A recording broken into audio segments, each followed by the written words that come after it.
Hey guys, so I got a lot of like pretty clowny, pretty molding comments on my Disc Priest gear guide about HPS and parsing and logs and all that stuff, and how I play Disc Priest spamming POH. And so I think I'm just gonna do a little bit of video here on like why maximizing HPS as a healer is important. This is gonna be like a very general video that's going to apply across every version of the game, and I think a lot of players have like a very fundamentally flawed and just incomplete and incorrect understanding of how healing actually works. And it's based on a couple of like incorrect foundational assumptions. So what are those assumptions? So the first assumption is just that people assume in their mind that raids are just 4 to 5 healed, and that's how things go.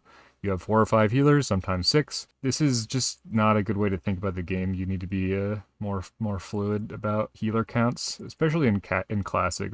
People just overheal everything. Especially like most lower level PUBG, GTP, dad guilds, etc. have this attitude where they just will never go lower than 4 or 5 healers for some reason. Healer count's not static, and it depends on HPS requirements of the encounter and the HPS capacity of your healers, as well as your raid CD usage and your player's ability to avoid damage. So all those things can sort of be combined together to inform your optimal healer count for a particular encounter. And just having 4 or 5 healers because that's the amount you should have, this is just an incorrect way to think about the game.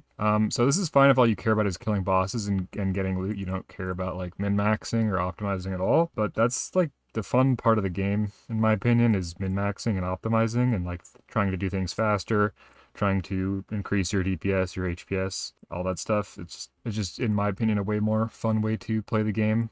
Even if you're casual, like you can be casual and still improve your performance in metrics that are like measurable and objective, which is another thing about HPS. I think people really cope about parsing with healing because anytime you introduce any metric that's objective and measurable that can determine like how good you are at something, people just get very emotional about it and they kind of freak out. So what's the next incorrect assumption? Doing high HPS doesn't matter. So this is a very common one among players. If no one dies, you did your job type attitude towards healing, where if you not healing means nobody dies, then you should just press damage or like AFK, twiddling your thumbs or whatever, because who cares, like you're doing your job.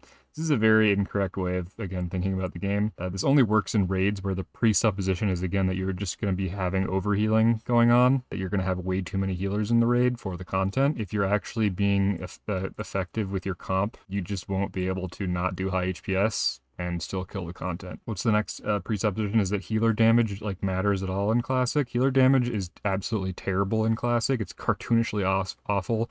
And yes, even Discipline Priest is cartoonishly awful in Cataclysm. Like the super most optimal Disc Priest who's like dotting and doing all kinds of really stupid things to do damage is doing like 12, 14k. A DPS does 30k. So even the highest damage healer doing all sorts of stuff, gimping their HPS horribly to do damage is only doing like 30-40% of a real DPS, whereas every other healer does like 2k DPS. Focusing on healer damage in Classic is just like insane. If you think this matters at all, you're just wrong about the game and you don't understand how the game works at all. The next something is that healing is zero sum. There's a lot of this coping about like by healing parsing or by trying to maximize your HPS and your like raw HPS and your throughput, you're just sniping other healers, and like you should just stop sniping and you should I don't know what, like AFK or do damage or something so that you don't snipe. This is just kind of insane. Again, if you're dropping healers to the point where every healer has to stretch for HPS in order to keep the raid alive, then there's no such thing as zero sum. The zero sum is like, so I'm going to go to logs actually to better illustrate this. This is an Atramides kill on Heroic.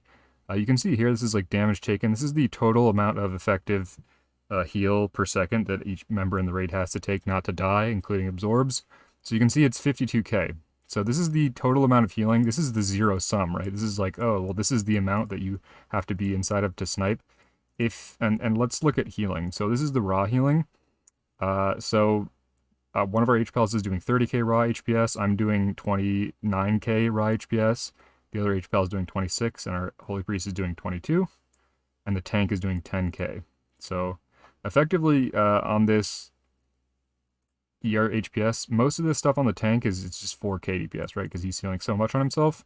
So 52k, you can see that like you could D2 healing this fight easily because me and the Holy Paladin together do 60k raw HPS. That means you can drop 2 healers and then, wow, what do you know? You're not sniping because you're both of your HPS combined is about the amount of damage that's being taken by the raid. So by maximizing your HPS and like being parse brained, Now you can drop 2 healers and look how much damage the average person does, 30k. You're getting 60k raid DPS by being parse brained as a healer and sniping and optimizing your HPS and not pressing damage globals. Oh my god, how bad. You're losing your 10k DPS on the raid from smite. But you gain 60k DPS because now you can drop 2 healers. Wow, what do you know? So this whole attitude that healing is zero sum is again just based on these totally faulty presuppositions that like you shouldn't be dropping healers.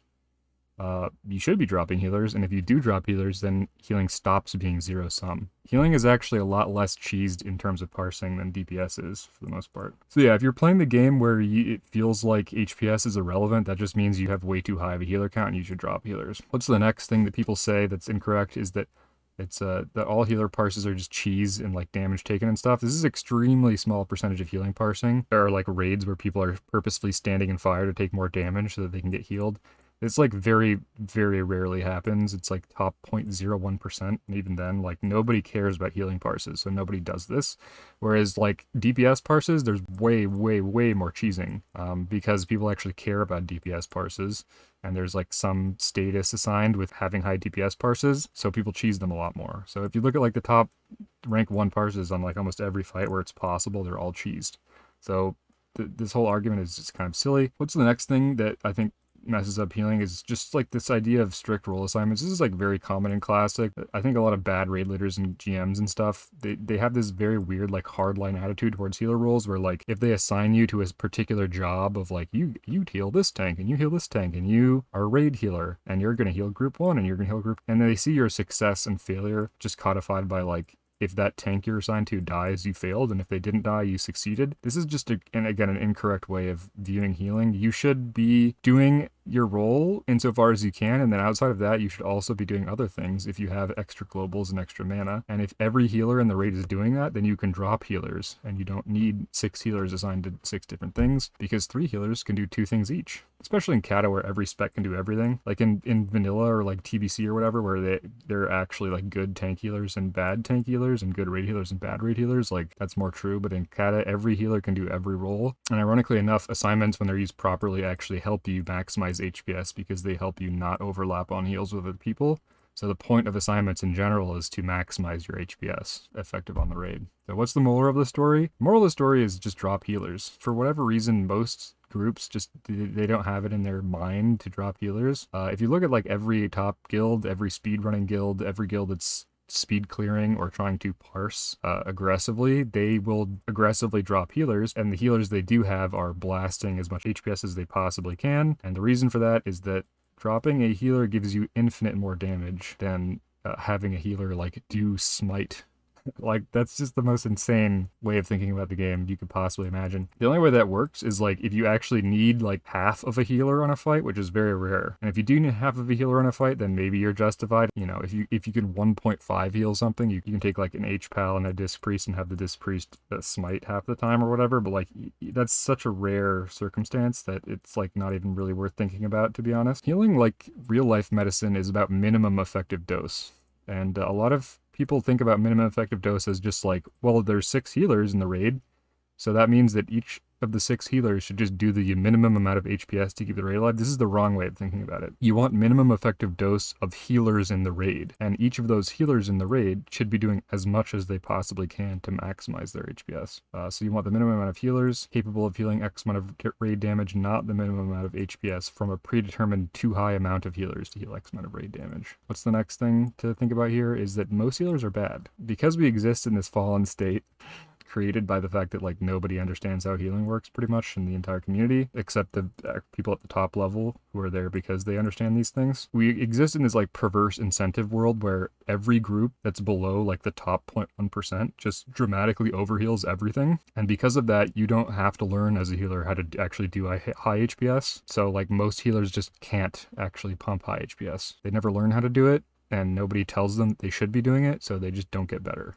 Most healers can't preempt damage well. They can't manage their mana well. They either or they don't spend enough mana in the end the fight with 60% mana. Most healers don't know how to avoid overhealing. They don't know how to not get sniped on their heals. They don't know how to target select. They have terrible UIs. They have terrible raid frames. They don't click ass or mouse over macro anything. And most healers being bad means most groups won't drop healers, which means most healers don't improve. So there's this vicious cycle where like healers being bad means healers are always going to be bad. But you can break this cycle if you just listen to me and get better at like actually being good, as opposed to just being complacent and listening to people that know nothing about the game tell you how to heal. When do healing parses matter?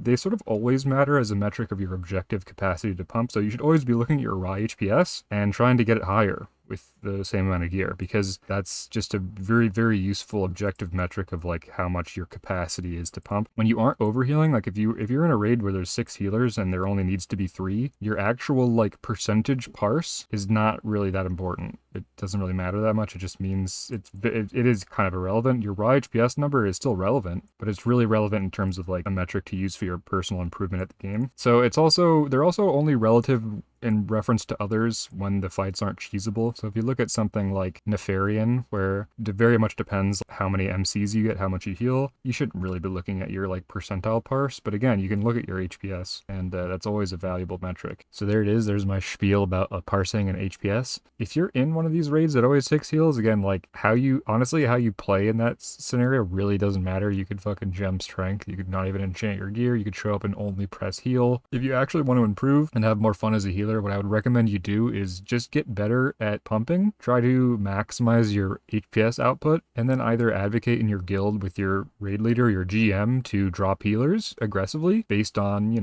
show him logs of like of your total damage taken and your raw healing output, and just say like, look, we could drop healers to this amount. And if you do that and they do drop healers, you'll have a lot of fun. Or just once you get better at the game, you can go to a better guild where people actually know how to play and will drop healers aggressively. So that's what I'd recommend to you healers out there. If you don't really care about all that stuff and you just kind of want to vibe and like sit in a GDKP or a dad guild, it really doesn't matter how you play. But even in those guilds, doing high HPS is going to be way more valuable than just sitting around or doing damage. And why is that? Well, because in those guilds, people are less skilled. They're going to take a lot more avoidable damage. They're going to take spikier damage. They're going to be much more likely to get one shot by things that skilled players would be avoiding. And in that situation, having a whole bunch of raw HPS, even if it's 40-50% overheal, having it go out in the raid constantly is going to prevent DPS players and tank players from dying. And if you prevent one DPS player from dying, that's way more damage than you'd ever contribute filling your empty globals with like smite or fucking lightning bolt or whatever. So like even in the lower skilled range where you'd think like, oh, you have a lot more time to just not overheal, maybe you should do damage, or maybe you should just run around with your thumb up your ass looking at the fucking scenery or whatever. Like even in those situations, it's infinitely valuable to just massively overheal and do a bunch of HPS, because you can prevent people from dying to stupid things, and then those people will do damage, or they'll tank the boss and you won't wipe and you'll do a bunch more damage, and the whole raid will feel a lot better and it'll go quicker and people will think you're really good and fun and cool and everything will be awesome. So yeah, that's my spiel again, just kind of responding to some Malding comments in the disc gearing guide. Again, I don't take any of this stuff personally. I just think it's kind of funny, and I think it's worth talking about just because so many people in the community have such a poor understanding about healing works. So yeah, thanks for watching. Work, work.